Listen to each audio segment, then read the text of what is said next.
Bon, il commence à se faire tard et je dois vous annoncer quelque chose. J'ai triché.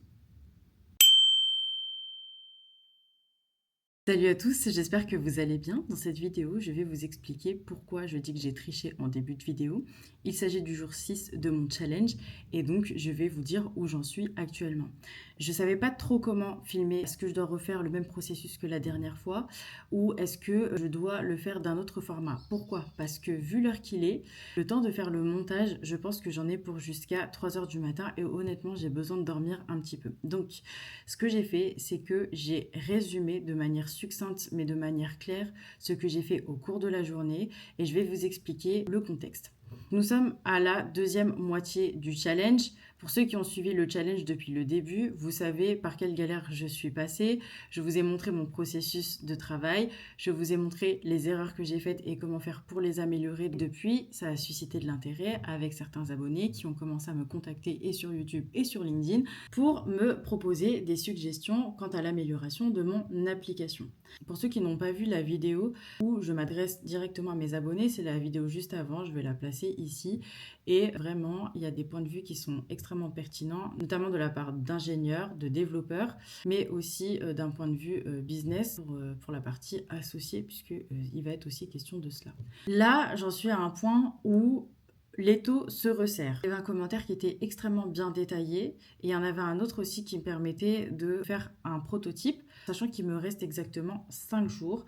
Je me suis finalement donné 3 jours pour terminer le prototype et les 48 dernières heures pour tester le marché directement. Donc pour éviter de stresser encore et encore, puisque là il s'agit d'un sprint de 10 jours au total et qu'il y a un moment donné aussi où il s'agirait d'être intelligent et de s'adapter au délai imparti, j'ai dû avoir recours à de l'intelligence artificielle. Bon, ça va, c'est bon, soyez pas déçus, c'est un sprint de 10 jours, mais de toute façon, la chaîne YouTube, elle va pas s'arrêter après les 10 jours de challenge. Bien évidemment que je vais approfondir certaines notions et que l'application ne va pas s'arrêter là. Pour cette fois, je me suis dit, ok, là, on va y aller fort parce que le prototype doit sortir, on l'a dit depuis le début, même s'il est dégueulasse, mais au moins, on a quelque chose de fonctionnel, on a quelque chose à aller montrer à son marché pour expliquer le fonctionnement et voir comment est-ce qu'on peut être challengé dans les prochaines semaines à venir. C'est l'objectif. Si ce n'est pas encore fait, n'hésitez pas à liker, à commenter et à partager cette vidéo. Coucou, donc on se retrouve ici avec bien sûr les nouvelles directives pour le jour 6. Alors je vais pas y aller par quatre chemins, je suis allée sur ChatGPT, j'ai mis certains commentaires qui me semblaient pertinents. J'ai dit à ChatGPT, par contre il me reste plus que 5 jours, donc dis-moi ce qui est faisable ou pas. Et j'ai même réduit à 3 jours le scope pour garder encore une fois les 2 jours pour tester mon marché. Voilà ce qui est ressorti du jour 6. Donc le plan d'action sur 3 jours, préparer la base technique avec le back-end simplifié. Donc pour ceux qui n'ont pas suivi, donc il y avait l'API Bridge. Pour l'instant, comme ça bug, et en plus, j'ai toujours pas la réponse du service client. En plus, on est le week-end, donc c'est pas la peine de chercher quoi que ce soit. Donc à la place de faire l'API, je vais faire un back-end simplifié à travers un mock. Donc, c'est-à-dire que je vais préparer l'architecture afin de pouvoir accueillir l'API quand elle sera activée. Ça sera beaucoup plus simple. On peut créer un fichier data dans le projet back-end, comme conseillé par ton premier abonné en plus, parce que du coup, je lui ai tout dit forcément. Mais il y a un exemple de réponse, solde, compte, transaction, utilise Express juste pour servir ce data, etc. Ça stimule l'API Bridge et ton front pourra consommer ces données. La base de données selon le temps, mais vu le temps imparti, je pense que ça va être demain, et le CICD en bonus si le temps. Sachant qu'il ne faut pas oublier que l'objectif principal, c'est quand même l'utilisateur. Donc, on l'a dit hein, depuis le début, et ça fait partie des erreurs, donc capitalisons sur les erreurs. Moi, ce que j'ai fait, c'est que je me suis uniquement focalisée sur la partie back-end du début. Après, le jour 2, il propose de faire le front et Atomic Design. Donc, avec un front rapide en utilisant React, c'est déjà le cas. Next.js, si tu veux déployer sur Vercel, ok, ça me va. Créer un parcours simple, une page de connexion avec un fake login qui va diriger vers un dashboard. Donc, le dashboard sur lequel il va y avoir les transactions de la personne, le solde, savoir s'il est positif ou négatif pour dire s'il a découvert ou non. Donc, ça affiche les. Voilà, donc là, vous avez le dashboard qui affiche les données, les dernières transactions, et ça simule un message d'alerte à découvert sur le solde si le solde est négatif. Alors, le design Atomic Light, en fait, c'est une façon de raisonner en molécules, en atomes et en protons. Pourquoi? Parce que ça permet de créer des composants qui soient scalables dans le temps. Ça veut dire qu'on pourra réutiliser à très long terme. Ici, il me propose de faire 3 composants, c'est-à-dire le solde du compte avec balance, la liste des transactions et l'alerte découvert. Voilà, bah, ça reste en fait, j'ai même plus à lire mon truc parce que je me suis rendu compte que je connaissais déjà. C'est parfait, ça reste propre et réutilisable. Motivation visuelle, tu auras déjà une application cliquable avec un faux login et dashboard. Ça donne l'impression d'une vraie app, même sans bridge. Voilà. Ensuite, le jour 3, polish et présentation. Donc UI, UX clean, met un design minimaliste avec Tailwind, ajoute des icônes avec Lucid ou Errolcons. Alors, il faut savoir que je suis plus familière avec Lucid pour l'avoir utilisé maintes fois. Narratif pour ta chaîne YouTube. Il est trop mignon parce qu'en plus, il m'a tout dit. Moi, ce que j'ai fait, c'est que je me suis concentrée sur préparer la base technique avec le petit 1 là. Et ce que j'ai fait, c'est que j'ai fait un front rapide, bien sûr, dans l'optique de pouvoir tester mon marché. Pour éviter que la vidéo elle dure 5 heures, alors que j'ai pas trouvé encore de meilleure façon de zoomer le code correctement afin que vous puissiez voir ce que je suis en train de faire. Parce que oui, il faut savoir que j'ai tenté de zoomer, mais c'était absolument moche et pas présentable. Je vais vous synthétiser ici tout ce que j'ai fait. Et à droite, enfin à ma droite, mais donc à votre gauche ici, parce qu'il y a il y a le reverse. Je vais vous mettre les illustrations, comme ça vous verrez à peu près ce que j'ai dû endurer pour aujourd'hui. À la fin, je vais vous expliquer où j'en suis et ce que je vais devoir faire pour le jour 7. Et ça fera officiellement bientôt une semaine de challenge. Première chose que j'ai faite forcément, et là je vous avoue que je me suis aussi aidée de Copilot. Copilot qui est donc l'intelligence artificielle qui est intégrée à VS Code, qui est donc ma base de travail parce que là du coup j'ai dû réadapter le code rapidement. J'ai donc recréé un fichier JSON comme je l'avais dit dans la première instruction de la journée d'aujourd'hui pour pouvoir simuler l'API avec les données bancaires. D'accord?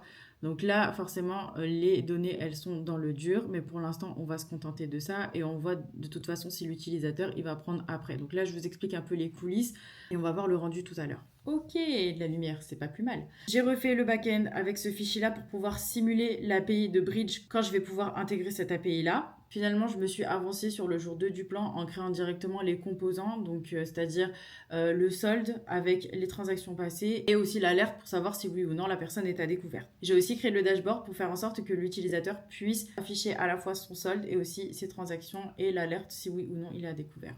Ensuite, bah forcément, comme j'ai réadapté le code, il fallait que je lance d'un côté le back-end dans un terminal et le front-end dans un autre terminal. J'ai rencontré des erreurs, notamment les erreurs, la fameuse erreur 404, tout simplement parce que il fallait deux ports différents. Et j'ai aussi créé la page login de sorte que l'utilisateur puisse rentrer son mail et voir s'il est à découvert ou non. Donc voilà, avec un petit bouton pour pouvoir se connecter directement. Donc, je vais vous montrer tout ça. J'ai donc créé deux adresses fictives pour notre prototype aujourd'hui. Nous avons d'un côté Alice et nous avons d'un côté Bob. En fait, c'est drôle parce qu'à chaque fois qu'on fait des exemples, des tests, etc., Alice et Bob, ça ressort à chaque fois, c'est comme John Doe. Si vous êtes développeur, normalement, vous avez déjà vu Alice et Bob. Donc, forcément, ici, bah, c'est reparti. Donc là, vous voyez, vous êtes sur le dashboard. Là, il y a un premier terminal sur lequel je vais écrire, voilà, c'est déjà là, en fait, Node.js. Donc là, j'active mon backend d'un côté. Voilà, c'est parfait. Et je vais ouvrir un autre terminal où je vais faire npm run dev pour le côté front. Et donc là, normalement, alors là, on est sur le port 3002. Donc on va voir ce que ça donne. Ok, comme vous pouvez le voir, c'est éclaté au sol, ok, mais là, au moins, il y a quelque chose qui ressort. Comme je vous l'ai dit dès le départ, au début, c'est pas forcément le meilleur design qui va ressortir. Là, nous, ce qu'on veut, c'est qu'il y a quelque chose qui ressort. Donc, je crois que c'est alice@etu.fr. Donc ça, c'était l'adresse fictive que j'ai utilisée pour pouvoir tester le prototype. Comme vous voyez sur le petit bouton à optimiser, parce qu'il est aussi responsive, hein, mais là, bah, forcément, comme on est sur une page web, il va adapter à toute la fenêtre. Se connecter, vraiment, voilà. Ça aussi, c'est éclaté au sol, je suis d'accord avec vous. Là, donc voilà ce que ça fait. Donc, comme on peut le constater, ici, Alice n'est pas à découvert. Normalement, moi, ce que je voulais, c'est que dans les détails, alors là, vous voyez le bouton, en fait, ça me saoule, mais je vous le montre quand même là où j'en suis. Franchement, c'est dégueulasse. J'en ai complètement conscience et c'est absolument pas grave. Là, il y a les transactions récentes. Il y a le café qu'elle a bu le 18 septembre qui coûtait 2,50 €. Je bug, qui coûtait 2,50 €. Ensuite, la bourse qu'elle a reçue, donc 100 € et un livre qu'elle s'est acheté à 30 balles. Bon, bah c'est super. Ça, c'est un peu l'idée, sachant que en plus de ça, j'ai envie de rajouter aussi les transactions à venir. Il faut savoir que dans ce prototype-là, je voulais aussi mettre les couleurs avec Tailwind CSS, qui est donc un framework de CSS qui permet de faire des designs modernes et magnifiques. Le problème, c'est que j'arrive toujours pas à afficher quoi que ce soit, et voilà où j'en suis aujourd'hui. Maintenant, on va voir Bob. Bob@etu.fr. Franchement, on est d'accord, c'est pas le design le plus. Bon, Bob, lui, il gère moins bien son argent. Dans notre exemple, Bob est à découvert. Bob est à moins 50,75 euros. Bob doit apprendre à gérer son argent, à se remettre à zéro. Moi, ce que je voulais, c'était que justement, on puisse avoir cette couleur rouge, afficher le chiffre, afficher le solde en rouge quand le solde est inférieur à zéro, donc c'est-à-dire négatif. Ici, vous voyez test couleur Tailwind parce qu'en fait, je voulais voir dans la console si oui ou non ça s'affichait. Donc, j'essaie de voir, ça s'est bien affiché. C'est pour ça que j'essaie de comprendre où elle est encore mon erreur et que pour ce soir, après le montage, va falloir que je réanalyse le code pour voir d'où ça vient. Parce que moi, j'aimerais bien qu'au jour 7, c'est-à-dire le lendemain, je puisse afficher les couleurs correctement et que je puisse avancer dans mon UX et dans ce que je veux afficher davantage. Voilà. Bon, qu'est-ce qu'il nous a fait Bob? Bob, c'est moche comme tout. Vraiment. Pizza, bah, il nous a pris une pizza à 12 balles. Attends, mais comment ça a été calculé ça? En plus, c'est mauvais comme calcul. Bon, bref, vas-y, on s'en fout parce que franchement, bon, là, ça se voit que c'est vraiment des données dans le dur parce que là, quand tu fais l'addition, vraiment, moins 12 moins 8 ça fait moins 20. 100 moins 20 chez moi, ça fait 80. Ça fait pas moins 50.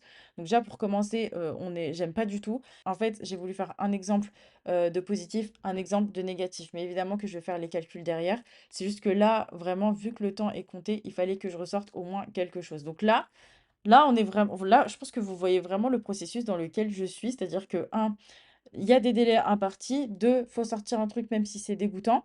Oui, monsieur et madame perfectionniste, c'est pas maintenant qu'il va falloir l'être, il y a le jour 7 pour cela. En tout cas, voilà où j'en suis aujourd'hui. Franchement, est-ce que je suis fière? Oui et non en même temps. Là, ce qui me reste, c'est de devoir afficher avec les couleurs correctement, de voir que l'architecture, elle est top, ça c'est bon, et de pouvoir faire en sorte que on ait quand même une application assez présentable. Dans tous les cas, merci beaucoup de m'avoir regardé. Évidemment, dans cette vidéo, je sais que peut-être certains vous attendiez à ce que ça soit comme le jour 3 où je vous montre comment je dev.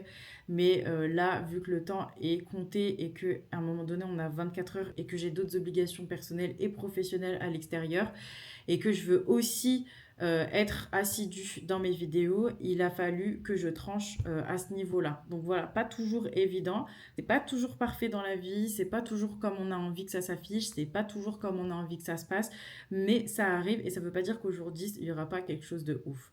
L'intelligence artificielle a vraiment aidé. Ce qui a été cool, vraiment, ce que j'aime beaucoup, en tout cas dans ce processus, c'est que j'ai été aidée, que j'ai pris en compte votre aide.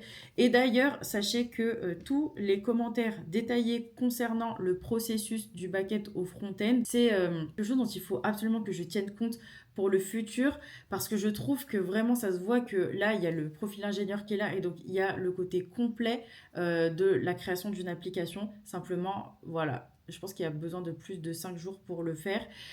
Et ensuite, n'oublions pas qu'il est question des utilisateurs. Donc moi, je préfère faire quelque chose d'imparfait à l'heure actuelle, montrer ça à l'utilisateur, voir les questions qu'il a à poser, parce que de toute façon, c'est un truc qui doit se faire avec lui, enfin avec eux, puisqu'il y a plusieurs users. Et parce que s'ils me disent au final, ah ouais, mais ça finalement c'est pas utile pour nous, bah tu te seras cassé la tête pour rien et franchement c'est trop dommage. Si les utilisateurs sont partants pour ce genre de fonctionnalité et que en plus de ça ils veulent rajouter autre chose, même dans la manière de cliquer déjà, ils se trouvent confortables. À partir de ce moment-là, on va améliorer et clairement vos commentaires, voilà, ils sont absolument les bienvenus. Bon, voilà pour ce format de vidéo aujourd'hui. J'espère que vous avez apprécié. N'hésitez pas à mettre un commentaire. N'hésitez pas aussi à liker et à partager toute la chaîne pour ceux qui en auraient besoin. Et je vous retrouve au jour 7. Bye!